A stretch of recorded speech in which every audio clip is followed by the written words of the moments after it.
All right, we're here with Unlikely Trio. They got a gig coming up March 26th here at the Apollo Theater. 7 o'clock doors open, 8 o'clock show starts. For all you fans out there on Local Area Live, March 26th. Hey guys. Unlikely Trio. Yo. Stu Milas. Lawrence Welk the third. Randy and Leon. Briefly, what's your background? You played music for a long time? Started playing 13, 15 years old, played in bands, went to school to study music performance, was on the road for a number of years, and then... Where'd you go to school? North Texas State originally. Right on. Yeah. Mean Joe Green? No. Mean Joe Green went to North Texas State, didn't he? Oh, I don't know. Yeah, he did. Pittsburgh. Okay. Randy, your background in music? Just basically garage bands as a kid in high school. Went to ICC for a couple of years doing art, and then got an offer to go on the road. Spent the next 6 years on the road in 3 road bands, and got off the road in '80. And now here 30 years later playing with Stu and playing with Leon. Awesome. And Leon Aldridge, you got a background. Not much. I started, I guess I was about 14. My mom liked bass, so hey, picked it up. Said, this is where I'm going. So Right. I started playing bass. And being in Memphis, you know, it's a lot of great talent in Memphis. So, Right. and I just kind of picked that and got in the flow and just started doing things and getting around. Who else did you play with? I mean, somebody that just blew you away. Well, I don't know if, you know, the younger set might not know some of the people, but Johnny Taylor, Stax Records is in Memphis. That's right, Stax is So, yeah, so Johnny Taylor, I played with him for a while. And this group called Soul Children that Isaac Hayes produced.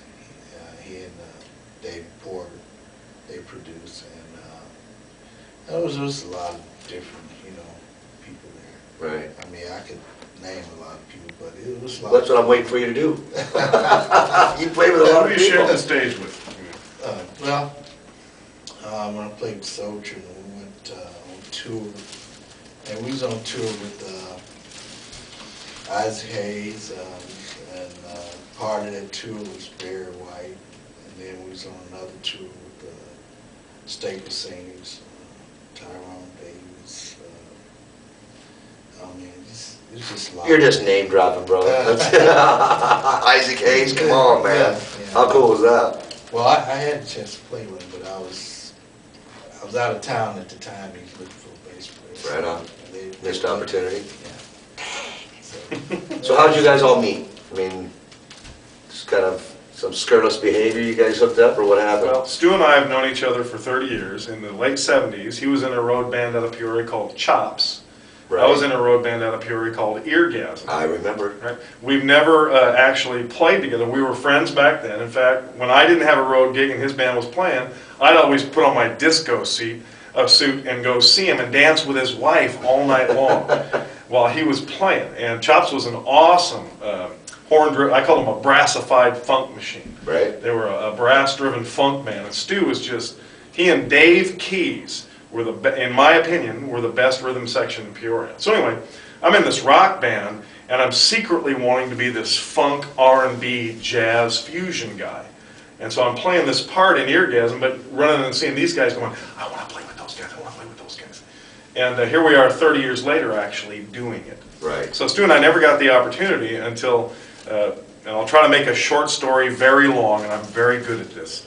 I've seen your shows before. Yeah, yeah, exactly. Yeah, prattle on, The interlude in between songs.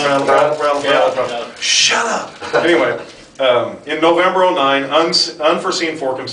unforeseen circumstances propelled me back into the Peoria area, and was here in November '09, and then hooked back up with Stu, I think, in January of '10. And I remember going over to his house. And I wasn't there 5 minutes. We were sitting in his living room. We hadn't seen each other probably for, I think, 20 years, 18 years, something like that. Sitting in his living room, and he says, well, what do you want to do, man? What's going on? You know, what are you thinking about? And I said, dude, I want to put a band together. And without hesitation, he just looks at me across. I'm sitting on the couch. He's sitting in his old man's chair. And he says, well, when do you want to start? And we hadn't seen each other 5 minutes after a 20-year break from seeing each other. And we had a band just like that. Let's do it. Exactly, just like that. So the next Saturday, he and I just actually started messing around in his study, Right. Set up the equipment, and then looking for a bass player, Right. and not knowing who to go with. And Vic Flores, a mutual friend of both of ours. Right. who- Flores Music? Correct. Right. Who runs, and we've known Vic for, Forever. decades and decades and Right on. decades. Says, I've got just the guy for you. And we said, well, who is it? And they said, well, it's a guy we know, and his name is Leon Aldrich. And I'll give you his number and see what you think. So I got Leon's number and gave him a call. And he said, well, here's typical Leon fashion. Well, that might be interesting. Might just have to check it. Matter of fact, I got a whole lot going Yeah. right now, but if you guys look... well, anyway, after I called him, I think it was a week or two afterwards, he came over to one of our rehearsals on Saturday, brought his bass. We'd never played together as a trio, and we just started jamming around, and it felt really good. And the sound was very full, and from my perspective, it felt like we'd been playing together for decades. It was that natural. Well, when you're a really good musician and you guys got that vibe, if you got a back line and a drummer, you can pretty much do whatever you want. And they give you free rein to do that, or you guys try to keep him tight? What's the deal here? Randy? Yeah. Yeah, we got a string on it. I'm telling you. Yeah, usually it takes a cable. Anyway, so Leon came on board in about a week and a half, and the three of us have been together ever since then, just rehearsing as we can rehearse. Anyway, anybody want to add anything to that? That's as short as I can make it. That's pretty much it. And so you're writing some of your own songs now, and I know you play some covers, but it's certainly not a standard cover. You guys jam it out a little bit. Yeah, for the most part, we're an original band. I get lots of ideas, lots of inspiration, so I bring them to the guys, and then we hash out the arrangements and things like that. So when you come see a UT show, you'll be seeing about probably 90% original stuff, and it's not boring, and maybe about 10% cover. Right. And so your live show is basically pretty much you lead the band. You're pretty much the leader of the band. I guess if you could call it a front man, I guess. Front man, right? Exactly. So you sing. I sing. You got some backgrounds. You sing much? In the past I have, but so far we don't really, no. No. We're going to get him. We'll give him a mic. We're gonna get some background singers in this band sometime. That'd be great for a big gig to get a little background. Yeah, we got to get this guy I singing. want some doo-wop girls or something. Well, we are a trio, Right. and so we've, probably as we go forward, it would be good to delve into some additional vocals. But right now, we're just working through. Working through it. So you guys basically been together. You said January 10 when you guys all got together. So just a little over a year. You guys been Actually, I kind think of Leon, stretching it out a little bit I here. think Leon came on board. Stu and I, we got together in January, and Leon came on board sometime, I think, in February, is what it was. And so, yeah, it's just been a little over a year, just rehearsing and. Shit. Are we ready to go here? Okay. All right. I think where we were at was what was your inspiration and your musical influences, and you were actually getting into it, and then we lost the camera. No, I think that seems like all three of us have a similar interest to do the jazz rock fusion thing. Right. And I think that is,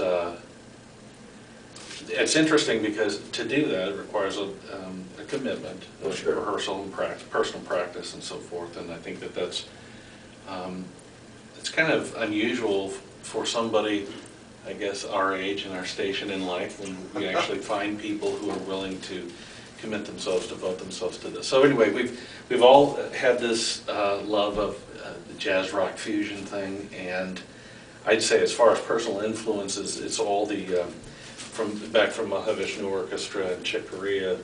Chick Corea, Yeah, right on. from way back, and now Jeff Beck, and all of that in the 70s, early 80s. And there was a lot, and back in the 70s, there was a whole lot of experimentation with music. Mm-hmm. Coming back from Jimi Hendrix and the crazy stuff that he did. Led Zeppelin certainly. And I've had a conversation with some people about Led Zeppelin. They're like, they're just a really hard rock band. I said, they're the best No. damn blues band I've ever met. They play blues, they just took it to a whole different style. They sure And did. people don't see the blues in that band. But you know, I listen to them today and I'm like, It's way blues. that's some kicking blues. Sure enough, man. Awesome. Leon, any kind of inspiration, influence besides your mother telling you she likes bass and you picked it up? I did what my mama told me. No, well, I mean, you know, I come through the R&B era, and then that was early on. Then everything kind of went psychedelic. Remember? Oh yeah. You had Slide and Family Stone. I love Slide. It was a progressive kind of funk. Right. You know, and so I kind of got into that. And introduced a lot of bass into Yeah. the music, which Yeah. instead of just being a backline, I mean, you're up there banging it, Yeah. thumbing it, doing whatever, right? Yeah, it took on a whole new thing. So, you know, I got in that area where I got into funk bands. It was kind of more funk rock type. Right. So that being the case, that's kind of how we can hook up together, because I've had a little rock experience where I Right. kind of like that. So it's kind of a redundant question, but what kind of separates you guys from that? Just because of your influences and then taking this to a different level at your age now and going, you know what, let's bring that back a little bit. The fusion funk kind of, and melding all that together. I mean, so how does that all work out? You know, you've got 4 or 5 different influences that you're trying to tie together and make a show out of it, Sure. a performance. Sure. It's been real natural, and like you guys have seen in all of our artwork, we call our music jazz, rock, funk, blues, fusion. That's one word. I mean, it's literally. It is one word, it's yeah, one right. word, jazz, rock, funk, blues, fusion. Because there's so many eclectic influences that come. And dude, the other night, I just got to add this into the equation here. I came in here and he used to play and he was playing on the stereo here at the Apollo, my favorite band from the early 70s and 60s, Grand Funk Railroad. And dude. I'm telling you, buddy, I loved them. Oh yeah, so did I. And it was interesting hearing. One of the best 3-piece bands ever. Exactly. And they didn't get their due from the critics, but there was a lot of talent there, a lot of power there, a lot of stuff there that was really good. And so I went through the rock influences, and then the progressive rock influences, Kansas, yes, King Crimson, you know, all that stuff, la-da-da-da-da. Then got into the Mahavishnu, all that stuff. Well, anyway, as we come together, Stu has a real funk, brassified jazz kind of background and some fusion. I come from essentially a rock background. I'm basically a rock guitar player who's been very persuaded by jazz and fusion. And Leon's an R&B funk cat